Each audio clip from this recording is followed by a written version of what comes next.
evidentes. Los soviéticos demostraron que el hombre no se volvía loco en el espacio.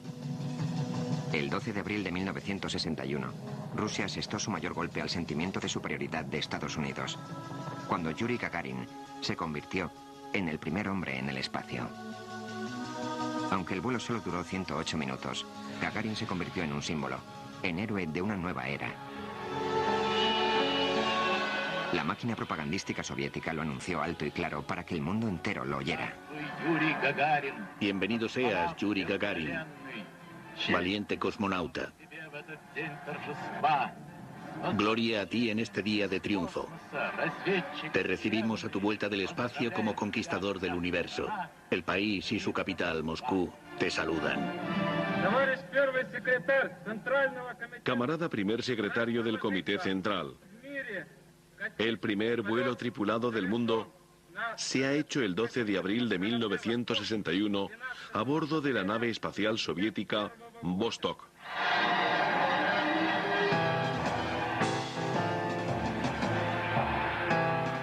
La misión de Gagarin se describió como perfecta, pero así son los mitos.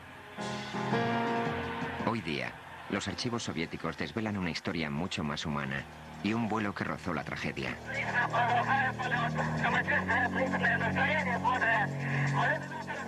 Al regresar la nave de Gagarin hacia la atmósfera terrestre, la cápsula del módulo no se separó como estaba previsto. La nave se tambaleó fuera de control. En esos angustiosos minutos, la nave no fue correctamente orientada hacia la reentrada. Si la cápsula del módulo no se separaba, el escudo térmico no funcionaría y Gagarin se enfrentaría a una horrible muerte. Gagarin se salvó al liberarse el módulo minutos antes de la reentrada. A pesar de haber transcurrido casi 40 años, un sistema de gobierno, algunos responsables rusos siguen reacios a mancillar esa imagen perfecta. En esa época, Boris Rauschenbusch era el segundo diseñador de los vuelos tripulados. En cuanto a los rumores, yo diría que partieron de los periodistas. En parte porque no lo entendieron. Por ejemplo, Gagarin dijo que antes del aterrizaje, la nave empezó a girar sobre sí misma. Y los periodistas pensaron que pasó algo terrible. Pero no pasó nada malo con la nave. No es la única controversia que rodeó ese primer vuelo. Todos los primeros vuelos de los Vostok carecían de un dispositivo básico. Los soviéticos no habían elaborado todavía la retrocombustión necesaria para suavizar el impacto del aterrizaje sobre la Tierra. Los cosmonautas tenían que lanzarse en paracaídas.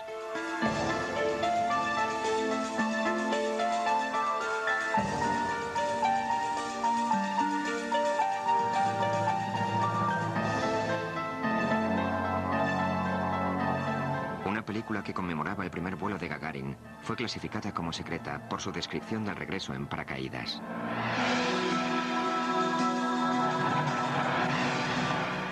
En un esfuerzo por mantener la apariencia de éxito, todos los problemas eran encubiertos. Los cohetes explosionaban sin un ápice de explicación. Con el mundo pendiente de cada movimiento suyo, de cada declaración suya, los soviéticos optaron por el silencio como estrategia política. Tal era el caso de los cosmonautas.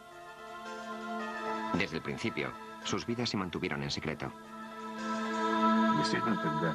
Éramos unas personas muy secretas. Incluso en Chalovsky, donde vivíamos al principio, antes de que la ciudad de las estrellas era... Nadie sabía quiénes eran esos jóvenes tenientes y capitanes.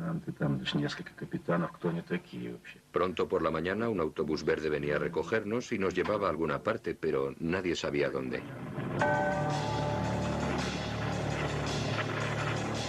Esta discreción se volvería en contra de los soviéticos, fomentando un gran interés por los cosmonautas. Y cuando no se aportaban datos, lo sustituían la especulación y el rumor.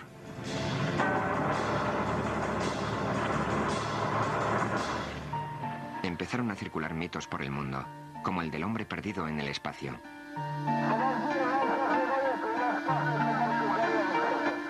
Unos radiooperadores aficionados captaron una supuesta señal de socorro. Provenía de un cosmonauta soviético perdido, que flotaba sin rumbo por el espacio.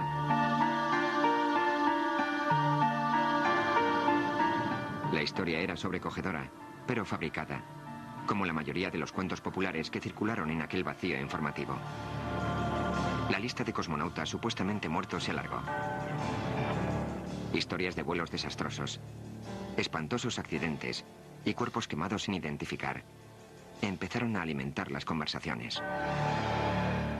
Aunque las historias carecían de hechos, los detalles inexplicados alimentaban la imaginación de la gente. Una de las anécdotas más persistentes fue la de un piloto de prueba ruso llamado Vladimir Ilyushin. En 1960 recibió la más alta condecoración, Héroe de la Unión Soviética. Provenía del más alto rango. Su padre, Sergei Ilyushin, era un gran diseñador de aeronaves y viceministro en el Soviet Supremo.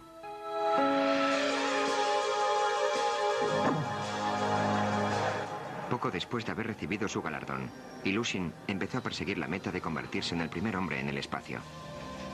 Aunque era una última incorporación en las filas de los cosmonautas, su estatuto como mejor piloto de pruebas de su país y la posición de su familia lo colocó en cabeza de la lista. El viernes 7 de abril de 1961, Vladimir Ilyushin era lanzado al espacio.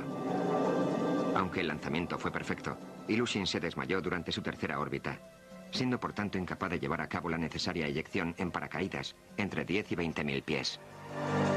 Soportó el duro aterrizaje sin el beneficio de los retrocohetes. Ilyushin llegó más muerto que vivo y demasiado afectado para poder soportar una celebración oficial. La especulación internacional no fue contestada. El escepticismo aumentó cuando el gobierno soviético anunció que Ilyushin había sufrido un accidente de coche. El lanzamiento de Gagarin 5 días más tarde hizo que el mundo se olvidara de la controversia acerca de Ilyushin y se paralizara de la verdad. Pero algunas fuentes afirman que este encubrimiento persiste y que Vladimir Ilyushin fue forzado al silencio para no mancillar la reputación espacial soviética. El general Ilyushin negó haber formado parte del grupo de cosmonautas. Declaró que el lanzamiento era la última prueba antes del vuelo tripulado y que el cosmonauta herido era Iván, un maniquí utilizado en estas últimas pruebas. Mientras los cosmonautas eran envueltos en un manto de misterio en su país, para los observadores occidentales, simple y llanamente desaparecían. En lugar de admitir que algunos de sus astronautas no superaban el programa, los soviéticos simplemente eliminaban cualquier indicio acerca de ellos. Estos descarados intentos de reescribir la historia provocaban las peores especulaciones de los occidentales acerca de la suerte de esos rostros desaparecidos. La Unión Soviética mostró originalmente unas fotos de los cosmonautas con algunos espacios vacíos. Más adelante, por error, sacaron unas imágenes no retocadas, de manera que los observadores occidentales pudieron comprobar que algún hombre había desaparecido. La verdad resultó ser más inocente de lo que se sospechó en la época. Grigori Nilyubov era un talentoso aunque egocéntrico joven piloto. Era tan impresionante que se convirtió en el principal candidato para el primer vuelo espacial soviético, como lo anunció el director del entrenamiento de los cosmonautas, el general Kamanin. Teniente Yuri Gagarin. Teniente German Titov. Capitán Grigori Nilyubov. Pero tras una reyerta pública en estado de embriaguez, fue despedido del programa. Nilyubov pronto pilotaba jets en la remota Siberia. Amargado, se hundió en el alcoholismo y la depresión, hasta que el 18 de febrero de 1966 se cruzó por delante de un tren y murió.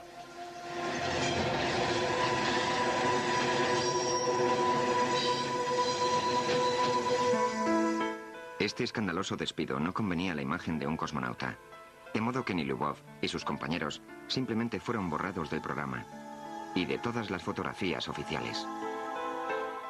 Pero al reescribir la historia para reflejar únicamente su lado positivo, los soviéticos solo avivaban las llamas de los rumores en todo el mundo. Pronto, todo acontecimiento sería cuestionado. Cada pregunta sin contestar aumentaba aún más las suspicacias. Misiones enteras de lanzamientos eran puestas en duda. El orgullo fue sustituido por la desconfianza. El espacio, en su día un territorio virgen plagado de posibilidades, se convertía en un prohibido, misterioso y decepcionante vacío.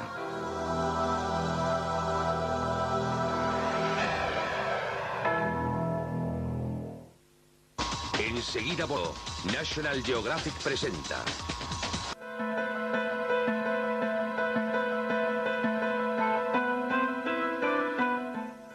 En los años 60, con el espacio rojo en plena expansión, el mundo se fijó nuevas metas de exploración. Los científicos centraron sus energías en ir más allá de lo que jamás se hubiera imaginado pocos años antes. La bola estaba en marcha, pero al empezar a rodar, provocó una avalancha de frenética especulación. El 25 de mayo de 1961, el presidente Kennedy hizo un apasionado llamamiento para que Estados Unidos se comprometiera a enviar a un hombre a la Luna antes del final de la década. Ha llegado el momento de ir más allá. El momento de una gran y nueva iniciativa de Estados Unidos. El momento para esta nación de desempeñar un claro papel dominante en el desarrollo espacial, del que puede depender nuestro futuro sobre la Tierra. Cuando Kennedy propuso Apolo, seguía queriendo colaborar en lugar de competir. Propuso Apolo el 25 de mayo de 1961 y menos de una semana más tarde, en su primera reunión con Khrushchev, le propuso una cooperación. Como lo recuerda su hijo, a Khrushchev no le interesaba trabajar con Occidente. Lo rechazó. Pero luego, 2 años más tarde, el presidente Kennedy reanudó su propuesta. Y en esa época recuerdo que mi padre me dijo, seguramente tendremos que aceptar su oferta. Pero nuestra conversación tuvo lugar unas 2 semanas antes del asesinato del presidente Kennedy. Y cuando lo mataron, los americanos nunca volvieron sobre el tema, de modo que nunca se llevó a cabo. En su lugar, norteamericanos y soviéticos siguieron compitiendo y alimentando rumores. Hermann Titov se convirtió en el segundo hombre en el espacio a bordo del Vostok, el 2 de agosto de 1961. Permaneció en el espacio durante casi 24 horas. Durante el vuelo, sufrió el mal del espacio. Quizá esto originara los rumores que empezaron a correr por toda Rusia.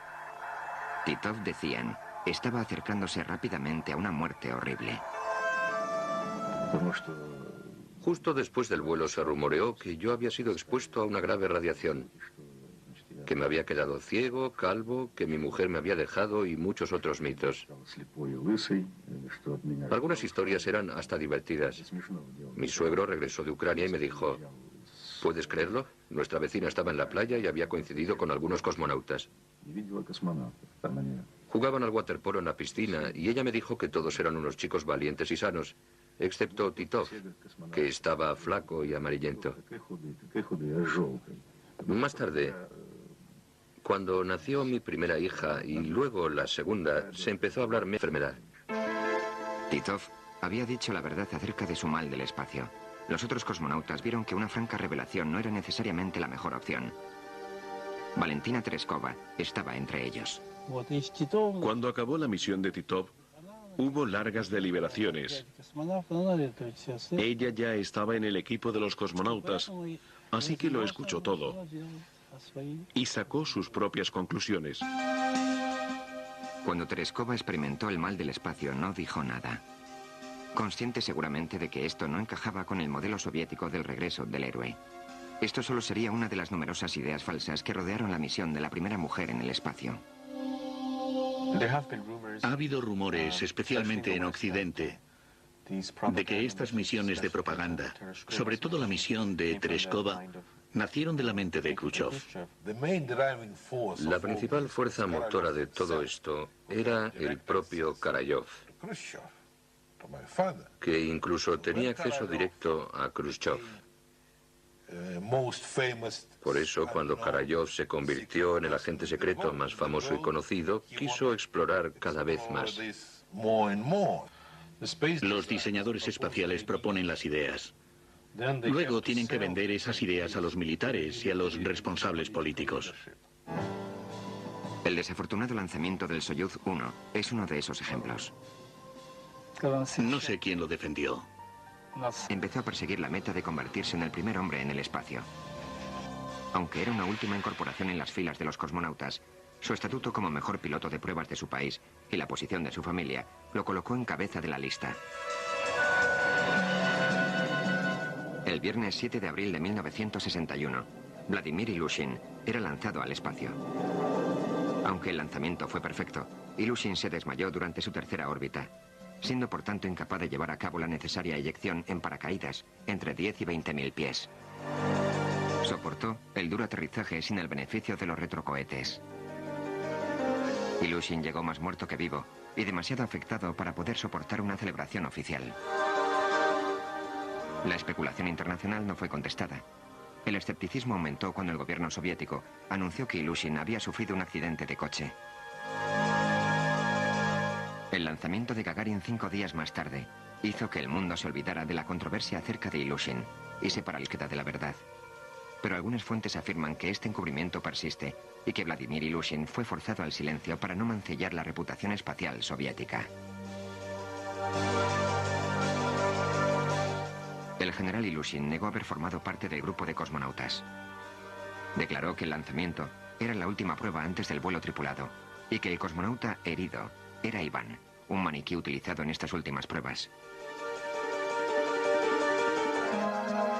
Mientras los cosmonautas eran envueltos en un manto de misterio en su país, para los observadores occidentales, simple y llanamente desaparecían. En lugar de admitir que algunos de sus astronautas no superaban el programa, los soviéticos simplemente eliminaban cualquier indicio acerca de ellos. Estos descarados intentos de reescribir la historia provocaban las peores especulaciones de los occidentales acerca de la suerte de esos rostros desaparecidos. La Unión Soviética mostró originalmente unas fotos de los cosmonautas con algunos espacios vacíos. Más adelante, por error, sacaron unas imágenes no retocadas, de manera que los observadores occidentales pudieron comprobar que algún hombre había desaparecido. La verdad resultó ser más inocente de lo que se sospechó en la época. Grigori Nilyubov era un talentoso aunque egocéntrico joven piloto. Era tan impresionante que se convirtió en el principal candidato para el primer vuelo espacial soviético, como lo anunció el director del entrenamiento de los cosmonautas, el general Kamanin. Teniente Yuri Gagarin. Teniente German Titov. Capitán Grigori Nilyubov. Pero tras una reyerta pública en estado de embriaguez, fue despedido del programa. Nilyubov pronto pilotaba jets en la remota Siberia. Amargado, se hundió en el alcoholismo y la depresión, hasta que el 18 de febrero de 1966 se cruzó por delante de un tren y murió. Creó ese primer vuelo. Todos los primeros vuelos de los Vostok carecían de un dispositivo básico. Los soviéticos no habían elaborado todavía la retrocombustión necesaria para suavizar el impacto del aterrizaje sobre la Tierra. Los cosmonautas tenían que lanzarse en paracaídas.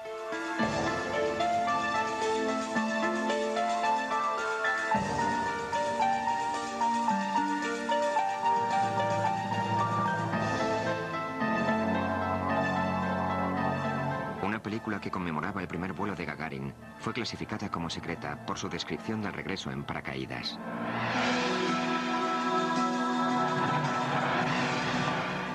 En un esfuerzo por mantener la apariencia de éxito, todos los problemas eran encubiertos. Los cohetes explosionaban sin un ápice de explicación. Con el mundo pendiente de cada movimiento suyo, de cada declaración suya, los soviéticos optaron por el silencio como estrategia política. Tal era el caso de los cosmonautas. Desde el principio, sus vidas se mantuvieron en secreto. Éramos unas personas muy secretas. Incluso en Chalovsky, donde vivíamos al principio, antes de que la ciudad de las estrellas era... Nadie sabía quiénes eran esos jóvenes tenientes y capitanes. Pronto por la mañana un autobús verde venía a recogernos y nos llevaba a alguna parte, pero nadie sabía dónde.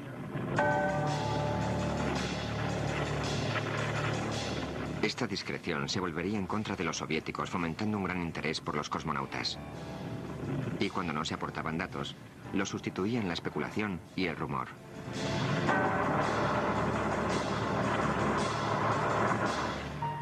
Empezaron a circular mitos por el mundo, como el del hombre perdido en el espacio.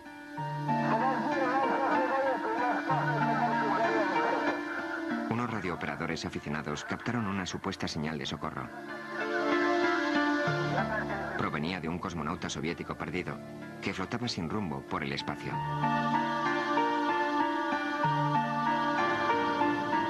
La historia era sobrecogedora, pero fabricada. como la mayoría de los cuentos populares que circularon en aquel vacío informativo. La lista de cosmonautas supuestamente muertos se alargó. Historias de vuelos desastrosos, espantosos accidentes y cuerpos quemados sin identificar empezaron a alimentar las conversaciones. Aunque las historias carecían de hechos, los detalles inexplicados alimentaban la imaginación de la gente. Una de las anécdotas más persistentes fue la de un piloto de prueba ruso llamado Vladimir Ilyushin. En 1960 recibió la más alta condecoración, Héroe de la Unión Soviética. Pero no pasó nada malo con la nave. No es la única controversia que rodeó ese primer vuelo. Todos los primeros vuelos de los Vostok carecían de un dispositivo básico. Los soviéticos no habían elaborado todavía la retrocombustión necesaria para suavizar el impacto del aterrizaje sobre la Tierra. Los cosmonautas tenían que lanzarse en paracaídas.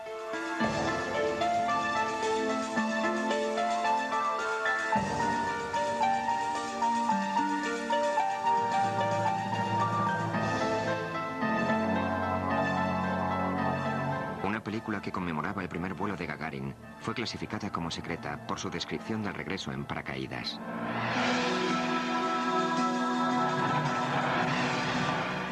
En un esfuerzo por mantener la apariencia de éxito, todos los problemas eran encubiertos.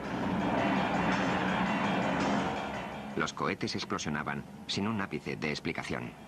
Con el mundo pendiente de cada movimiento suyo, de cada declaración suya, los soviéticos optaron por el silencio como estrategia política. Tal era el caso de los cosmonautas. Desde el principio, sus vidas se mantuvieron en secreto. Éramos unas personas muy secretas. Incluso en Chalovsky, donde vivíamos al principio, antes de que la ciudad de las estrellas era... Nadie sabía quiénes eran esos jóvenes tenientes y capitanes. Pronto por la mañana un autobús verde venía a recogernos y nos llevaba a alguna parte, pero nadie sabía dónde.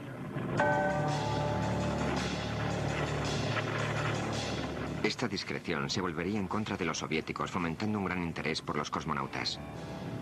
Y cuando no se aportaban datos, los sustituían la especulación y el rumor.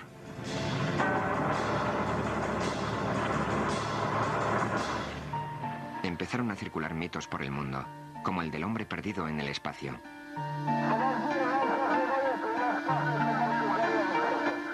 Unos radiooperadores aficionados captaron una supuesta señal de socorro. Provenía de un cosmonauta soviético perdido, que flotaba sin rumbo por el espacio.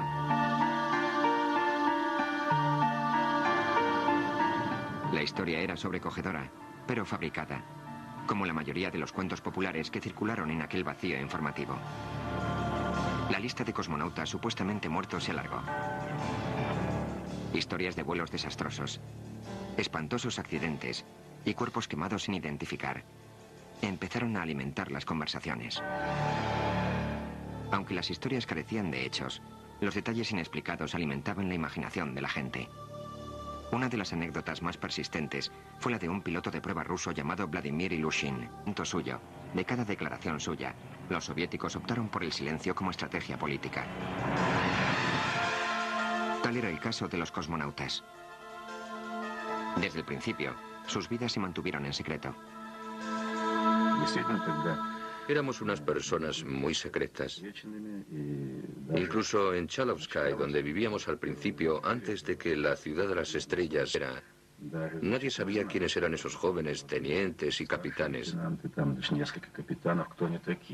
Pronto por la mañana un autobús verde venía a recogernos y nos llevaba a alguna parte, pero nadie sabía dónde.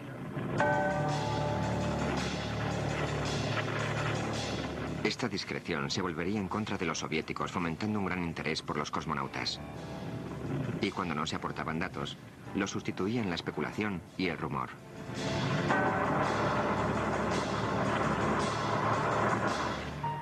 Empezaron a circular mitos por el mundo, como el del hombre perdido en el espacio.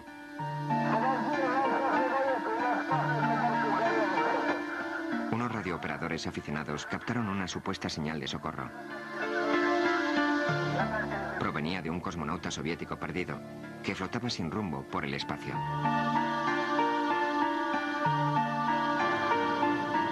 La historia era sobrecogedora, pero fabricada, como la mayoría de los cuentos populares que circularon en aquel vacío informativo. La lista de cosmonautas supuestamente muertos se alargó. Historias de vuelos desastrosos, espantosos accidentes y cuerpos quemados sin identificar empezaron a alimentar las conversaciones. Aunque las historias carecían de hechos, los detalles inexplicados alimentaban la imaginación de la gente. Una de las anécdotas más persistentes fue la de un piloto de prueba ruso llamado Vladimir Ilushin. En 1960 recibió la más alta condecoración, Héroe de la Unión Soviética. Provenía del más alto rango. Su padre, Sergei Ilushin, era un gran diseñador de aeronaves y viceministro en el Soviet Supremo.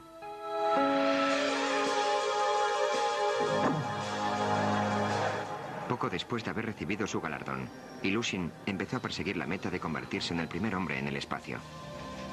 Aunque era una última incorporación en las filas de los cosmonautas, su estatuto como mejor piloto de pruebas de su país y la posición de su familia lo colocó en cabeza de la lista.